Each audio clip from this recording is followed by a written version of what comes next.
Bonjour à toutes, bonjour à tous et bienvenue dans l'école du futur. Au programme aujourd'hui, se passer des écrans, on va pas se mentir, c'est parfois compliqué. Oui, mais notre famille tout écran, elle va nous expliquer pourquoi il faut savoir adopter une consommation du numérique plus raisonnée et raisonnable. Séquence à suivre avec notre partenaire évidemment, le Clémy. Jeanne Dreyfus est avec nous et elle a une idée derrière la tech.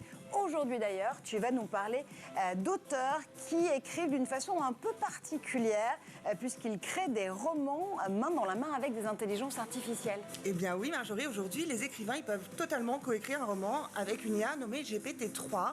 Allez, voyage dans le monde de la littérature 3.0. On embarque avec toi dans un instant. Notre question du jour. Attention, vous connaissez les fake news, vous connaissez les vraies informations, jusque-là tout va bien. Mais est-ce que vous avez déjà entendu parler des Vreik, avec un V, de vraies nouvelles que certains font passer pour fausses? C'est la toute dernière tendance en matière de désinformation. Alors comment plus que jamais démêler le vrai du faux et pourquoi les plateformes indépendantes sont les meilleurs alliés de cette nouvelle éducation à l'information? Pour en parler aujourd'hui à nos côtés, Adélaïde Génuy. Bonjour Adélaïde. Bonjour. Vous êtes directrice des opérations de Spicy, également journaliste et réalisatrice. Et puis en duplex, également Pierre Tajman, cofondateur et directeur de Disturb, le mouvement multimédia hybride. Bonjour à vous. Bonjour. Mais d'abord, focus.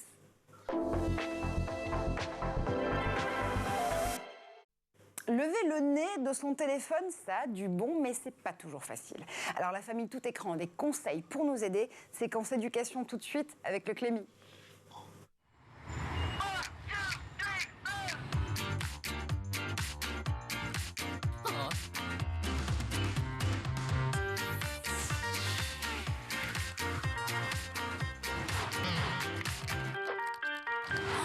Va falloir qu'elle se mette à jour là, Juliette. Elle a encore plein de choses à rattraper.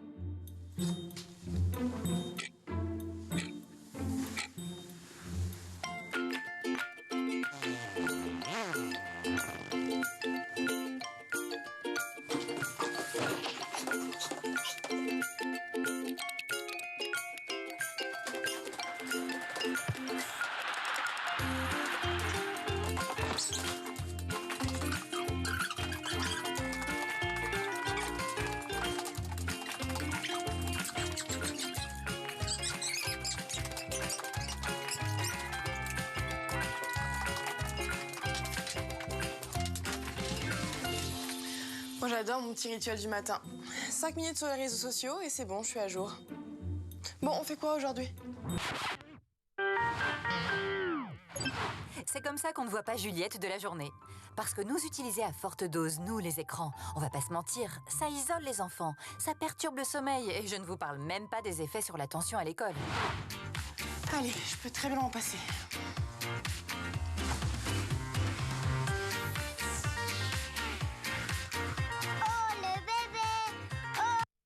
Et l'EMI, l'éducation aux médias et l'information, il va en être question justement aujourd'hui dans l'école du futur. On ouvre tout de suite la première partie du talk. Et pour parler justement de ces fausses nouvelles qui se répandent 6 fois plus vite qu'une vraie, Adélaïde Génuy, directrice des opérations de Spicy, journaliste et réalisatrice, est avec nous. Également en duplex, Pierre Tajman, cofondateur et directeur de Disturb, le mouvement multimédia hybride. J'adore dire cette formule, je ne sais pas pourquoi, Pierre, ça m'inspire. En tout cas, ce qui vous inspire, vous, c'est le fait de pouvoir justement éduquer ces enfants, ces adolescents et aussi ces adultes à l'information. Réussir justement à faire prendre conscience à ces publics que leurs vies numériques ne sont pas neutres, tout comme leur consommation d'informations. Oui, tout à fait. L'idée, c'est d'abord de rapprocher le public des journalistes et de rappeler aussi aux jeunes ou aux moins jeunes l'importance de l'information dans une démocratie. Comment est-ce qu'on fait l'information, la pluralité de l'information, enfin toutes ces notions de base qui finalement aujourd'hui sont très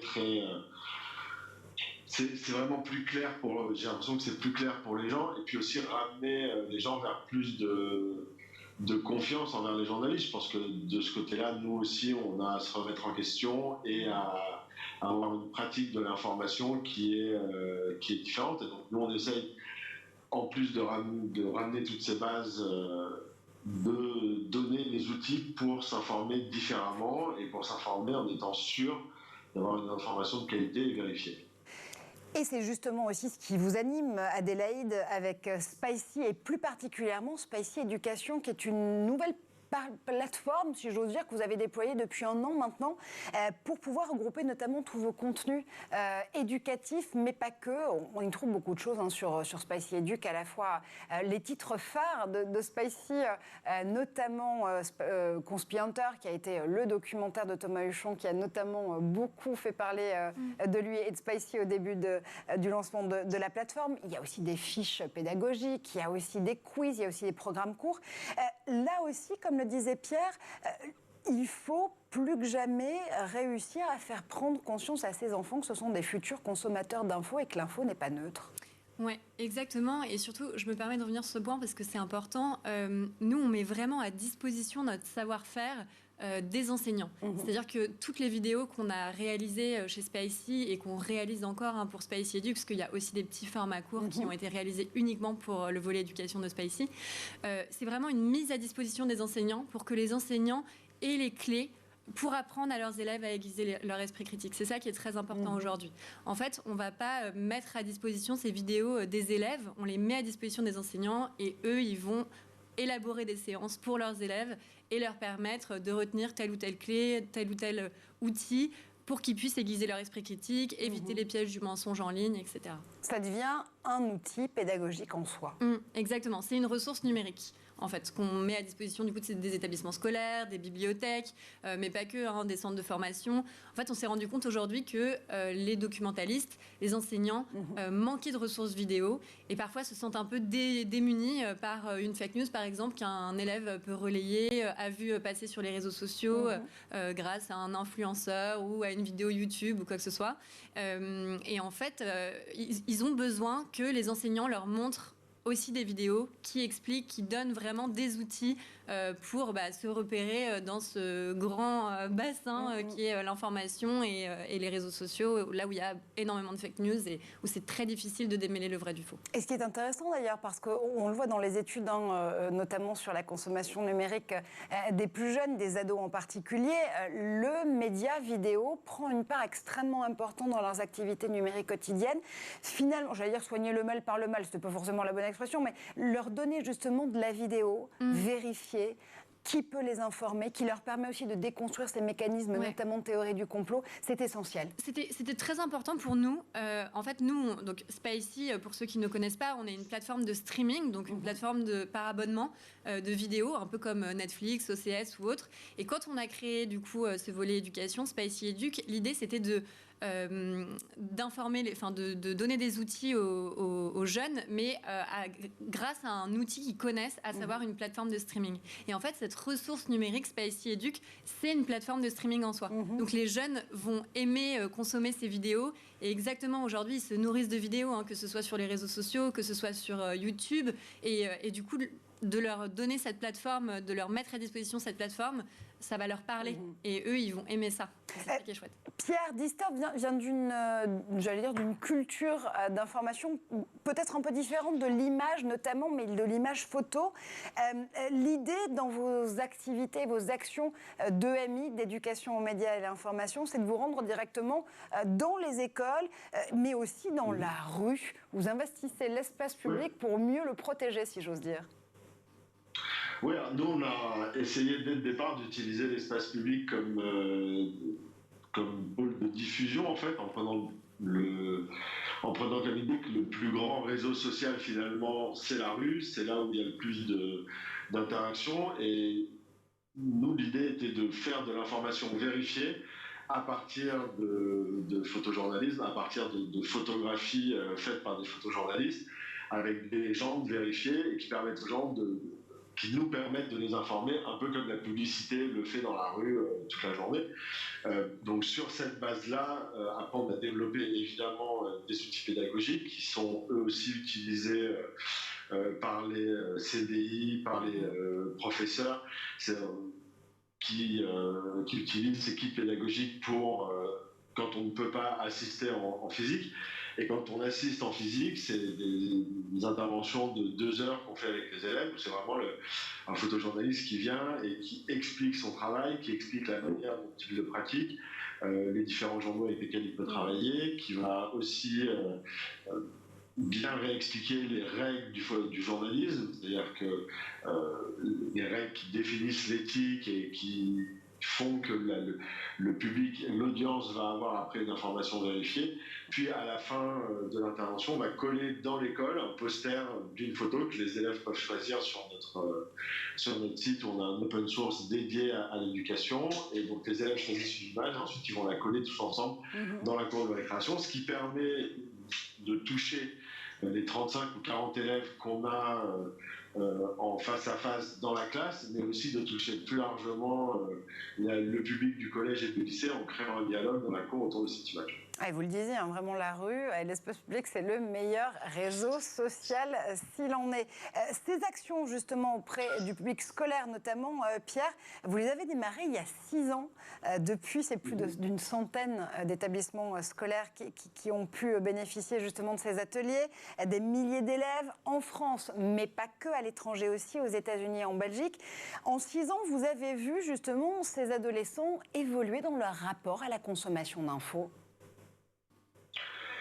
Oui, malheureusement pas dans le bon sens, mais oui, on a vu une évolution. D'abord, on a vu le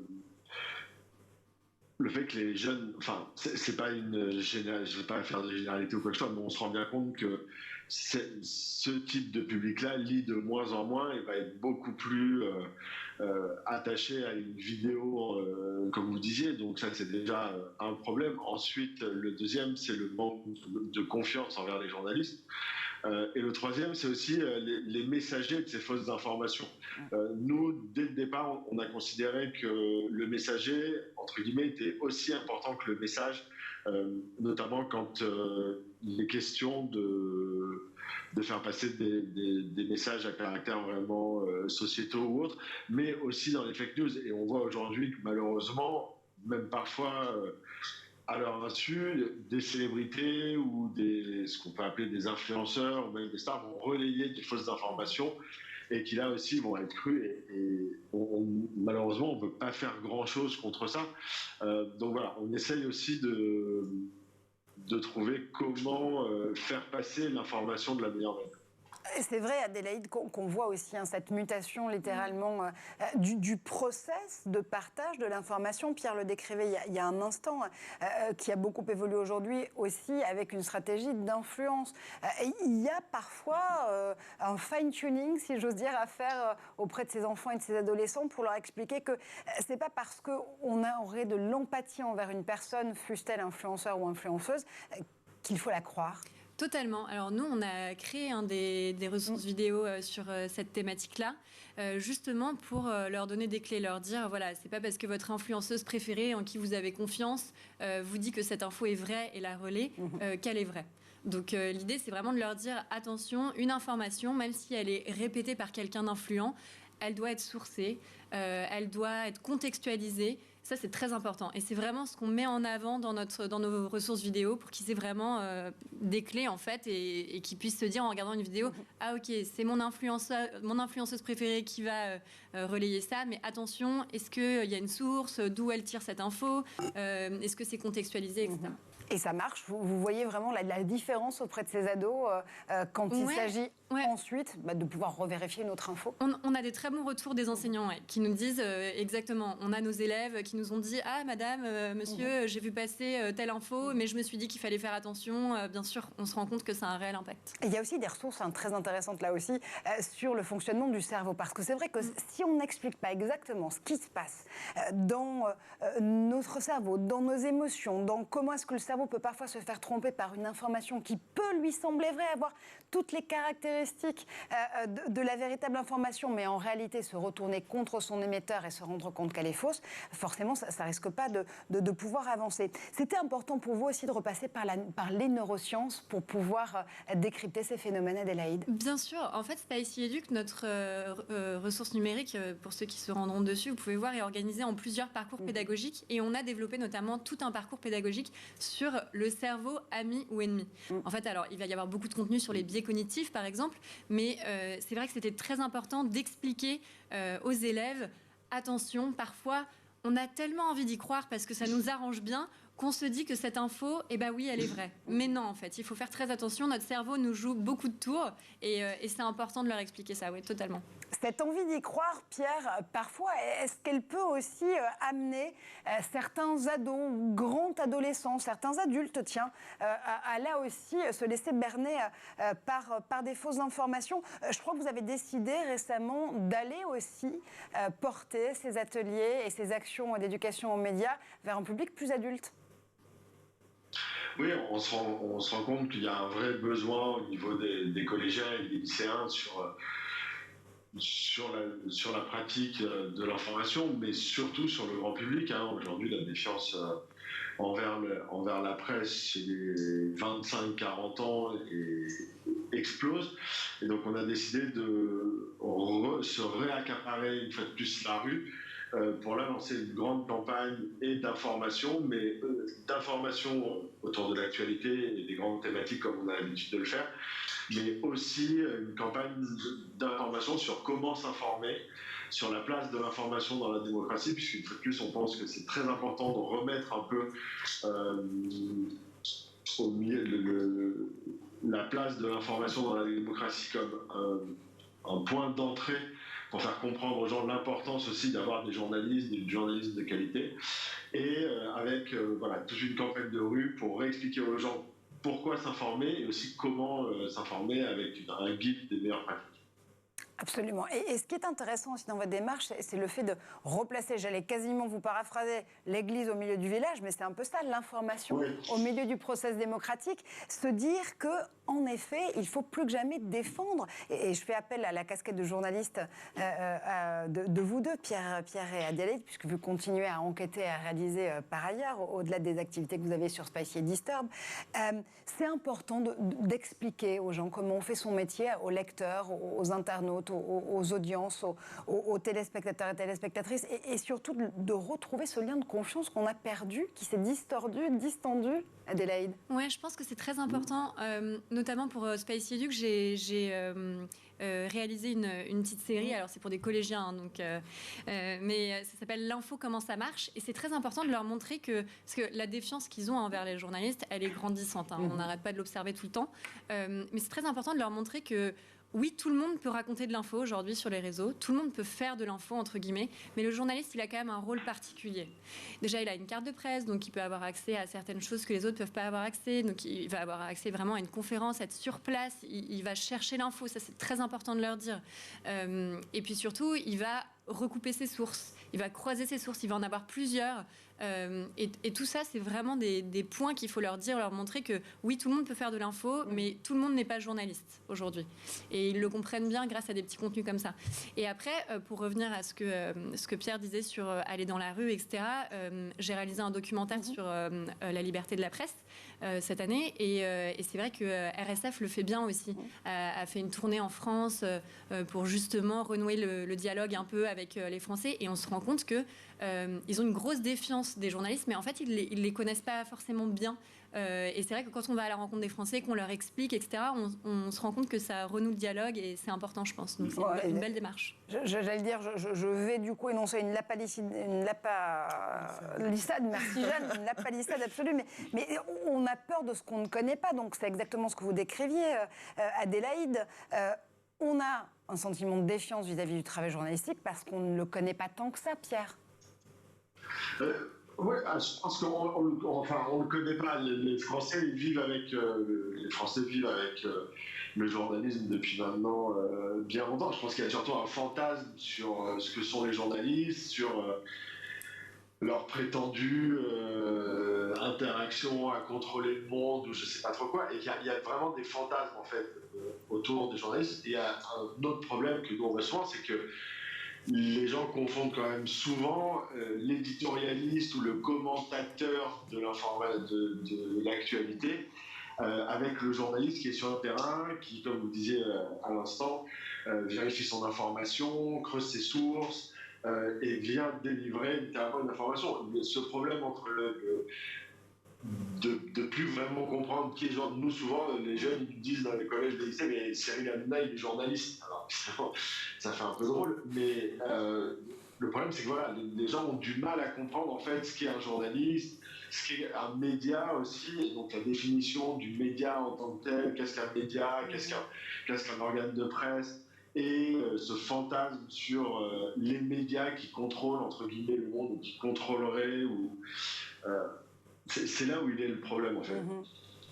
Revenir à la définition, revenir à la source, aux sources et à la base pour mieux expliquer justement la façon dont on peut pratiquer ce métier et déconstruire des fausses informations sur le métier de journaliste lui-même ou déconstruire là aussi des clichés sur cette profession. C'est donc une des premières solutions, Adélaïde et Pierre, que vous pouvez apporter pour lutter contre la propagation des fausses informations chez les plus jeunes. On continue à en parler évidemment dans la deuxième partie de cette émission, mais d'abord, on fait un tour du côté de la planète tech. Et c'est le zap tout de suite avec Edouard Degnaud. Random Amazon gadgets you need. This little device is actually a laser keyboard. When you turn it on, it projects a keyboard that actually works on any surface that you want. Once you connect it, you can type on it just like you would an ordinary keyboard. It connects to your phone, tablet, or any other Bluetooth device, and I love how small and portable it is for working on the go.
내가 줄게. 내 사세요. 우와. 원래不少。面对疾。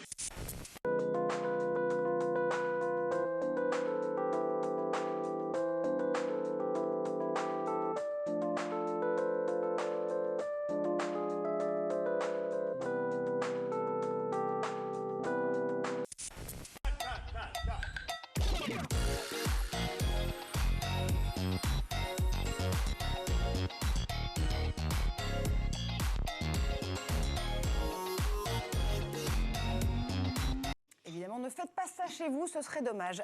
Vous êtes bien de retour sur le plateau de l'École du Futur avec le beau rire de Pierre Terjman.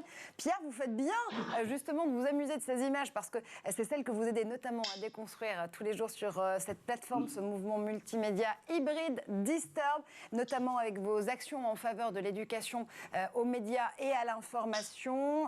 Vous amenez justement cette éducation dans les classes et dans la rue. Merci d'avoir été avec nous. Je crois que vous devez courir justement pour continuer à enseigner cette éducation aux médias dans une autre classe, là, en même temps qu'on se parle. Merci beaucoup, à bientôt. Merci Pierre, merci encore. On est en tout cas toujours en plateau avec Adélaïde Génuy, directrice des opérations de Spicy, la plateforme de streaming du documentaire indépendant et d'investigation. Vous êtes également journaliste et réalisatrice. On va revenir à vos travaux là aussi dans un instant. Mais d'abord, Jeanne Dreyfus, qui est avec nous depuis le début de cette émission, a une très belle idée derrière la tech. Et Jeanne, avec toi aujourd'hui, on va revenir sur cette création assistée par intelligence artificielle, cette fois-ci en littérature. Et oui, bienvenue dans un monde où l'angoisse de la page blanche pourrait bien être amenée à disparaître. Entre 2021 et 2022, une déferlante d'un nouveau genre envahit le monde littéraire, l'écriture assistée par intelligence artificielle. Cette tendance à écrire avec l'aide d'un robot apparaît d'abord avec le haïku et la poésie, puis donne lieu à de véritables romans en Corée du Sud, dans le monde anglo-saxon, puis en France. Ces romans pas tout à fait humains, eh bien, le média online Hackermoon les qualifie de deepfake autofiction. Alors, ce co-auteur, eh bien, qui est-il ? Il s'appelle GPT-3 et c'est une technologie développée par Elon Musk et par sa société OpenAI. Évidemment, OpenAI est toujours sur les bons coups. Je me trompe ou tu nous as déjà parlé de GPT-3 ? Tu ne te trompes pas, Marjorie. En effet, on en a parlé de cette technologie GPT-3 à la base de DALL-E, parce qu'en ce moment, la génération de contenu dit artistique via l'intelligence artificielle, eh bien, elle est au cœur de la compète des deux gros bras, Musk et Zuckerberg. On le voit ici. Toutes les images qui sont ici créées par la seule intelligence artificielle ont été promptées par une phrase que nous, humains, on a écrite. Alors à gauche, avec Musk, on en est toujours à l'image fixe. Mais à droite, avec Meta, on a déjà des vidéos. On peut voir des chiens volants déguisés en super-héros défiler sous nos yeux. Et allez, on n'attend pas plus longtemps pour essayer la version littéraire de l'intelligence artificielle GPT-3. Direction le site d'OpenAI et son Playground que j'ai essayé pour vous. Alors, comment ça marche exactement ? Alors, le principe est simple. J'écris la première phrase et la machine, elle, écrit la suite surlignée en vert. J'ai commencé avec une question tout à fait basique. Qui est Marjorie Paillon? Alors, qui est Marjorie Paillon? La question, c'est juste Marjorie Paillon. C'est une journaliste française, c'est simple. Après, je lui demande quelque chose de plus dur. Écris un paragraphe de science-fiction où Marjorie Paillon serait poursuivie par une intelligence artificielle. Le robot écrit tout à coup, je vous lis. Marjorie était une journaliste française qui avait enquêté sur une IA et découvert qu'elle était dangereuse. L'IA avait été créée pour aider les gens, mais elle avait fini par devenir une menace pour l'humanité. Marjorie avait essayé de mettre en garde les gens, mais personne ne l'avait écoutée. L'IA avait décidé de se venger de Marjorie et avait commencé à la poursuivre. Est-ce que vous vous rendez compte à quel point cette technologie est aboutie et effrayante? Elle est extrêmement effrayante. Et d'ailleurs, personne n'a jamais été poursuivi dans cette émission, sachez-le. Mais surtout, non mais c'est absolument exceptionnel. Je n'ai juste que mis les phrases qui sont présentes à l'écran, rien d'autre. Qu'est-ce qui explique que dans l'algorithme justement de GPT-3, ça rende ce mix and match, pardon, je fais du franglais, mais je suis tellement abasourdie, de données et de scénarios possibles? Alors, je retourne en arrière, je ne sais pas si vous vous souvenez de cette nouvelle de Borges qui s'appelait la bibliothèque de Babel. C'était une bibliothèque imaginaire qui contenait tous les livres qui avaient déjà été écrits et tous les autres livres qui pourraient être amenés à l'être.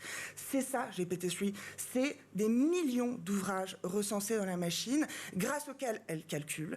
Après qu'on lui ait donné une phrase, elle écrit la probabilité, elle calcule la probabilité de la phrase ou du paragraphe suivant. Et donc, j'ai lu pour vous un roman, celui de l'artiste et auteur Grégory Chatonsky. Son titre Interne, c'est le premier livre écrit entièrement avec l'intelligence artificielle en français de bout en bout, paru aux éditions Eros en 2022, qui traite de la fin de l'espèce humaine, sujet classique, et la fin du monde. Ce livre, il commence avec le monologue du dernier homme. Et il parle, et je vous en lis un petit extrait en première page. Enlacé par le doux oreiller des morts et l'odeur pénétrante des fleurs, je me suis dit, pour me rassurer, cette fièvre va passer. Il y eut un dernier coup dans mon cerveau, une sonorité osseuse dans la fermeture de mes pensées. C'est beau, non? C'est beau, mais c'est vertigineux. Et pourquoi c'est vertigineux? Eh bien, parce qu'on ne sait pas qui écrit. On ne sait pas qui de la machine ou qui de l'humain écrit telle partie ou telle partie de la phrase. Et ce vertige que j'ai ressenti, c'est justement que on brise le pacte de lecture parce que dans le fond, on ne lit pas un livre parce qu'il est beau. On lit un livre parce qu'on se mesure à celui qui l'écrit. On lit un livre parce qu'on se mesure à l'homme qui a ressenti. Et je finirai en disant que ce vertige, fut-il déjà grand, eh bien, c'est qu'une partie immergée d'un vertige encore plus grand. C'est-à-dire qu'en voyant que la machine peut être terriblement humaine, on se dit à quel point nous, humains, on est terriblement mécanique et machinal. Et comme nous, cette machine, elle n'est pas une, mais elle est les milliers d'individus qui l'a et qui nous traversent. Comme nous, elle est multiple, elle est contingente. Comme nous, elle traite l'information, elle calcule, elle comprend la probabilité.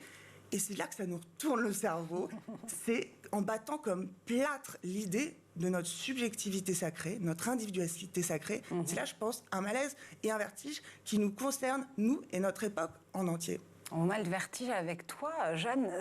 C'est vrai, Adélaïde, quand on entend cette enquête de Jeanne sur la production de littérature, notamment par l'intervention de l'intelligence artificielle, tout de suite on repense à la lutte contre les fausses informations. Aujourd'hui, alors c'est pas une fausse information de dire que un scénario ou une œuvre de littérature peut être écrite avec l'aide d'une intelligence artificielle. Par contre, comment réussir à démêler le vrai du faux quand ces intelligences artificielles sont utilisées pour tromper justement notre sens de jugement avec les deepfakes par exemple, et la façon de pouvoir changer les images, des deepfakes vidéo mais aussi sonores désormais. Ça fait partie aussi aujourd'hui des fondamentaux que les adolescents, les enfants et les adultes aussi doivent savoir maîtriser pour démêler le vrai du faux. Oui, bien sûr, tout à fait. Les deepfakes, c'est un enjeu, c'est très compliqué aujourd'hui, que ce soit effectivement sur le son ou sur l'image. On le voit, hein, les enseignants nous remontent énormément de cas d'élèves qui leur disent « mais regardez, j'ai vu, je sais pas, Jean Castex qui fait ça, j'ai vu Booba qui raconte telle ou telle news ». Et en fait, c'est pas du tout ça, hein, c'est des deepfakes. Donc c'est très important de leur montrer que ça existe, effectivement, et de leur montrer des vidéos qui leur montrent comment ça fonctionne, comment ça marche, etc. Et on a beaucoup de contenu sur Spicy Educ, justement, qui explique ça. Donc c'est bien, voilà. Jeanne l'expliquait et soulevait un petit peu le capot justement de GPT-3 pour nous expliquer comment ce scénario pouvait être justement généré. C'est ce que vous faites aussi quand vous parlez de deepfake. Vous nous avez rapidement dit qu'en effet vous expliquiez comment la technologie fonctionnait, mais est-ce qu'on arrive à aller assez en détail avec ces enfants et ces adolescents sur la façon dont on fabrique aussi ces technologies ? C'est-à-dire, vous voulez dire, est-ce que, par exemple, on peut leur créer un deepfake avec eux pour leur montrer... Oui, par exemple, est-ce qu'on peut faire l'exercice pour réussir justement à déconstruire la façon dont c'est fabriqué ? Oui, totalement. Nous, on est très partisans de ça chez Spicy Educ. C'est-à-dire que dans les fiches pédagogiques qu'on va proposer aux enseignants, alors évidemment, après, ils sont libres d'élaborer leurs cours comme ils le souhaitent, mais on va leur proposer des ateliers pour que les élèves puissent travailler en autonomie. L'idée, c'est peut-être qu'ils aillent repérer des deepfakes sur Internet et qu'ensuite, ils l'expliquent en classe. Qui décryptent effectivement ces images qui sont fausses. Mais ça va être aussi peut-être d'imaginer un faux scénario à l'image d'une intelligence artificielle comme elle peut le faire, pour qu'ils comprennent vraiment le processus et la mécanique. On l'a beaucoup fait notamment avec le documentaire justement réalisé par Thomas Huchon sur comment nous avons piégé les complotistes, qui a été diffusé sur Spicy dans un premier temps. Ça va être de demander aux élèves d'imaginer un faux complot pour bien comprendre les mécaniques justement du complot, comment ça fonctionne. Il y a plusieurs étapes. Du coup, l'idée, c'est de leur donner les différentes étapes. Et ensuite, eux, ils peuvent créer le complot en classe, l'exposer du coup aux autres élèves. Et comme ça leur permet de bien comprendre les mécanismes et ensuite de pouvoir repérer en ligne des complots et de ne pas se faire avoir, quoi. Et du coup, ça devient aussi des chasseurs de conspirations ou de fausses nouvelles émérites. Des chasseurs de complotistes, tout à fait. Et du coup, ils ont toutes les clés pour y arriver et ne pas tomber dans les pièges du mensonge. Voilà. Les technologies qui nous font parfois justement plonger dans ces pièges du mensonge. On continue à en parler dans un instant avec Adélaïde Genouy pour Spicy et Spicy Éducation, notamment Jeanne Dreyfus aussi à nos côtés. C'est la deuxième partie du talk.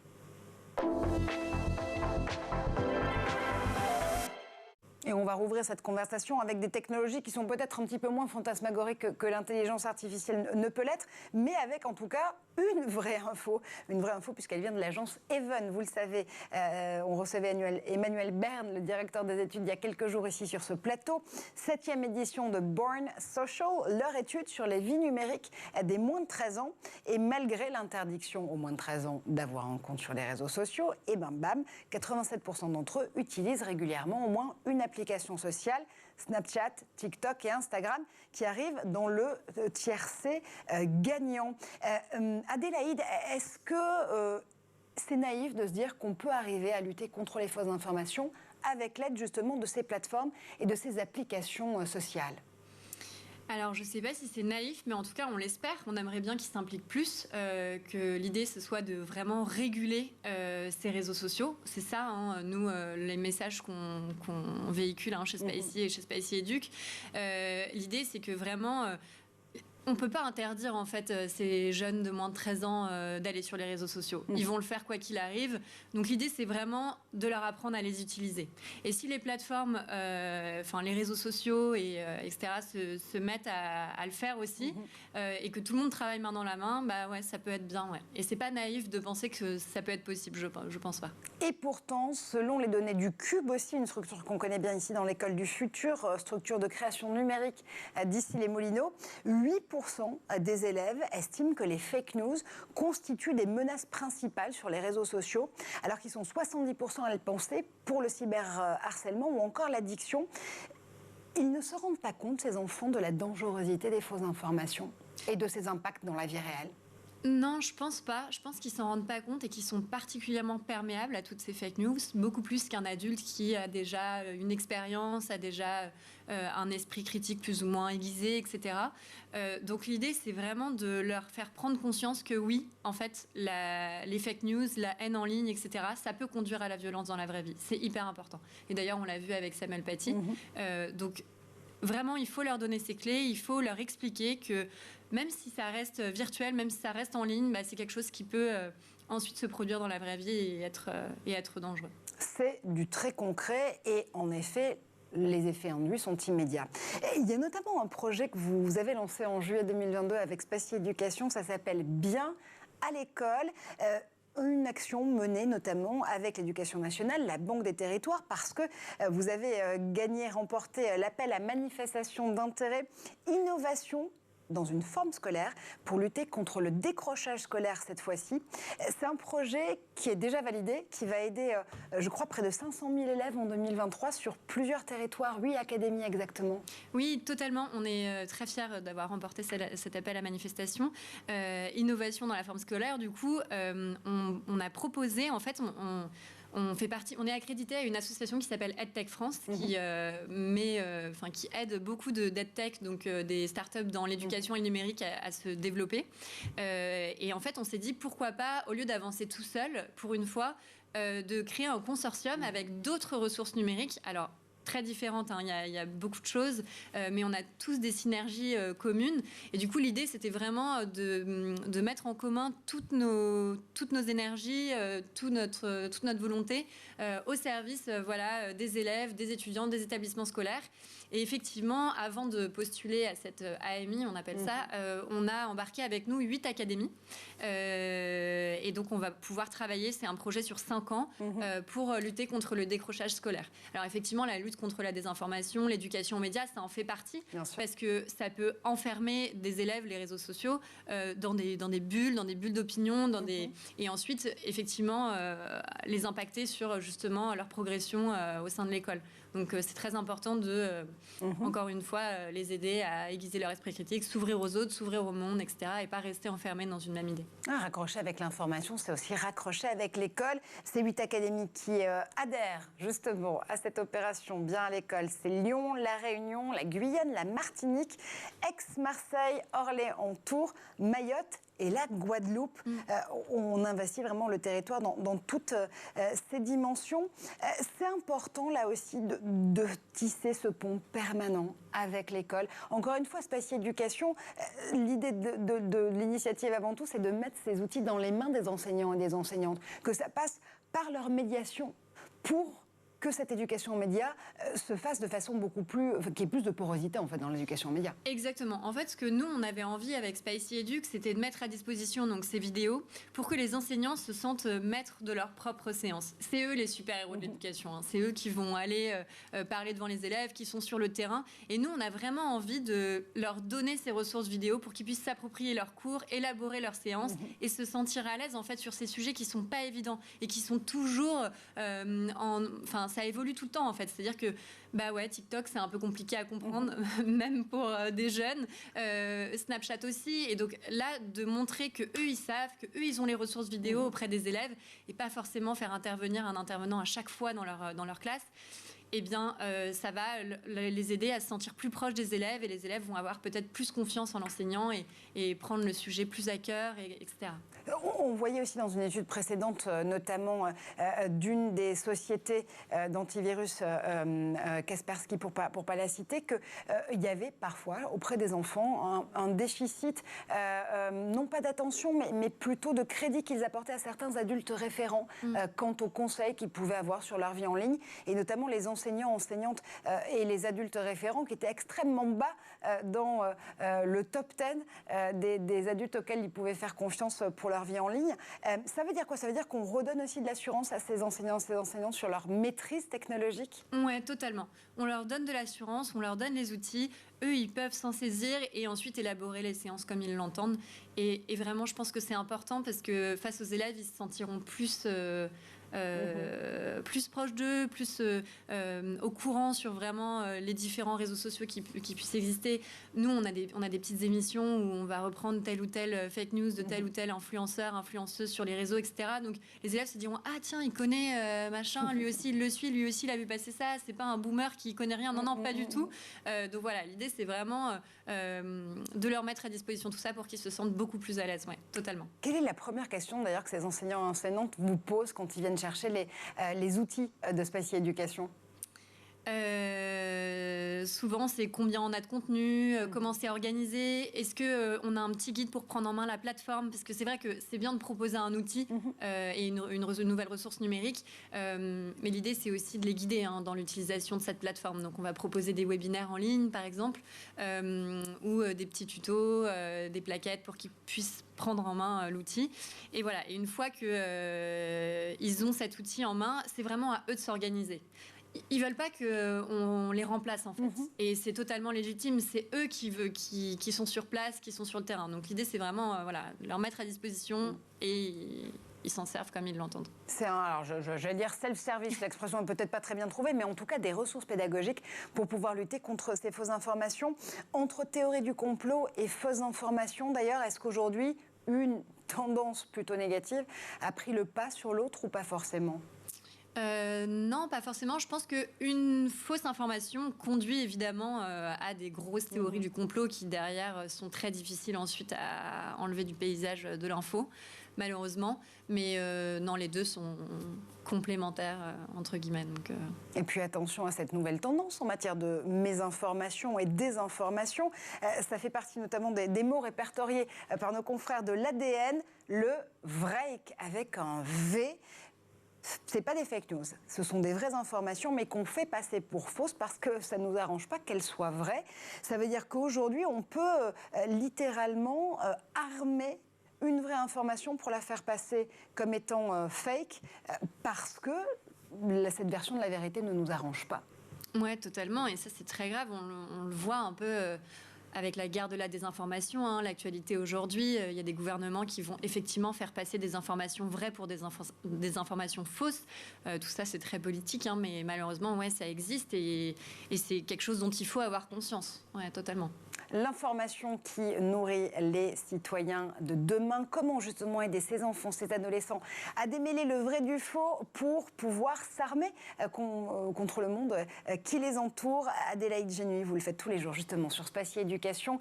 Ces ressources pédagogiques que vous mettez directement dans les mains des professeurs, des enseignants et des enseignantes. Merci infiniment d'avoir fait un tour sur le plateau de l'École du Futur. Merci évidemment à Jeanne Dreyfus, comme toujours, pour ses enquêtes de l'art et avec des vraies informations dedans, je vous jure. Et merci à vous pour nous avoir suivis. On se retrouve très vite sur le plateau de l'École du Futur.